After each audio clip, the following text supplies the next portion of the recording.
On a remote island in the Pacific Ocean, a sprawling US airfield was left largely abandoned. For decades, the 4 runways at the northern edge of Tinian sat empty, swallowed up by the jungle. But now, urgent work is taking place to reclaim them. Military crews are clearing the dense overgrowth to unearth the runways in preparation for a crisis in Asia. The US hasn't needed this base in decades, but the threat of a conflict with China is rising, and Beijing has developed weapons capable of striking a vast array of targets. So the Air Force is adapting. The work on this island is one of a chain of projects that will form part of a key shift in America's military blueprint. So what my team had to do was go through the jungle, find these coordinates on a GPS, and mark them for the boundary of the airfield. Normally what we have is a stick or machetes to be able to tear down and make a pathway through the jungle.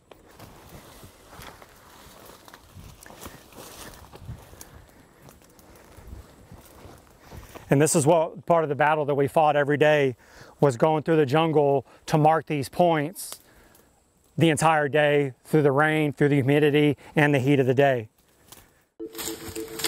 Sergeant Branson's team spent months battling through the dense forest on Tinian. On some days, they cleared areas the size of multiple American football fields until Tinian's runways were uncovered.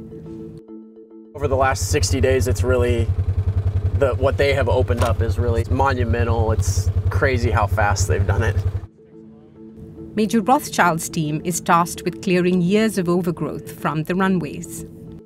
This is runway Charlie, and when we got here, if you look to your left and to your right, it was completely covered. As you can see now, looking this way behind us, it's completely opened up, and our team is really just the first step in this process to successfully adaptively rehabilitate these runways in Tinian Northfield, and that'll really be a part of history for not only Tinian Northfield, the island of Tinian itself, and really the world as we move forward.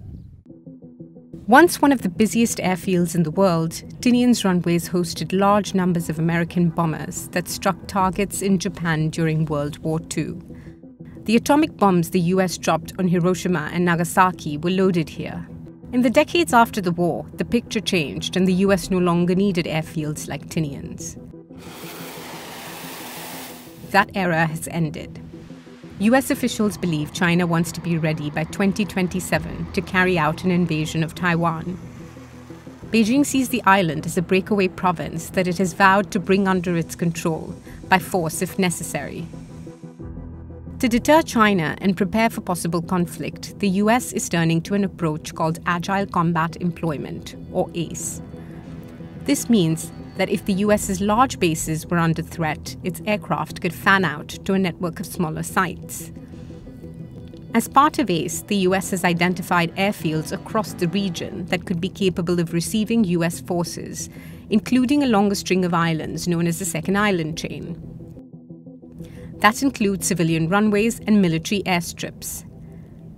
The Air Force needs these sites to have at least 7,000 feet of runway. These airfields form a new network of austere locations, some of which will be clustered around larger existing hubs on islands such as Guam. Should war with China break out, the Air Force would scatter aircraft from its larger hubs across the region. The strategy is designed to combat Beijing's ability to threaten the US's larger bases. This video, released by the Chinese Air Force, shows a nuclear-capable bomber launching a simulated attack on what appears to be Andersen Air Force Base on Guam. As the US's main airbase in the Second Island Chain, Andersen is crucial to America's ability to project power in the Indo-Pacific. This base on Guam would be an important staging point for the US in any conflict in the region, and that makes it a significant target. To better protect Guam, the military plans to have a layered missile defense network incorporating THAAD, Patriot, and Aegis systems. But even the most advanced defense systems might not be enough to stop an attack, so there's a new focus on making US aircraft harder to take out by dispersing them. What we're looking at for agile combat employment is to take logistics from the hub, whether that's personnel, cargo, aircraft, move them to another location, an austere location normally, whether it's on an island or a different area, and then operate out of there. So can you spoke out and then have a sustaining force from that area and then be able to come back to the hub or use the hub to supply your logistics? The need for greater agility has emerged from dramatic advances in China's capabilities. Beijing has rapidly expanded its arsenal of missiles. That includes the DF-26, an intermediate-range ballistic missile known as the Guam killer, and hypersonic missiles like the DF-17. China is also believed to be developing hypersonic missiles designed to reach the second island chain.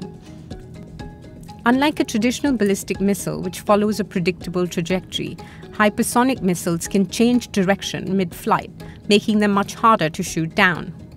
That means Anderson is at risk. So the Air Force is building more options to spread out aircraft. On the island's northwest field, additional facilities are being built and disused airstrips are being revived to expand the number of landing sites. We want to stay flexible, stay agile, make sure that we can meet the needs of the mission, and this is just another way of getting after that. 2 is better than 1, 6 is better than 5, so just increasing our numbers, our capability, and allowing different aircraft to land, take off, and improve the overall capability here on Anderson Air Force Base and Northwest Field. The work on Guam and revival of Tinian's forgotten airfield next door are part of an immense U.S. effort that stretches to remote corners of the Pacific. The result will be a contingency strategy on a sweeping scale. America left this airfield to the jungle, confident it was no longer needed. Soon, it may be of vital importance once more.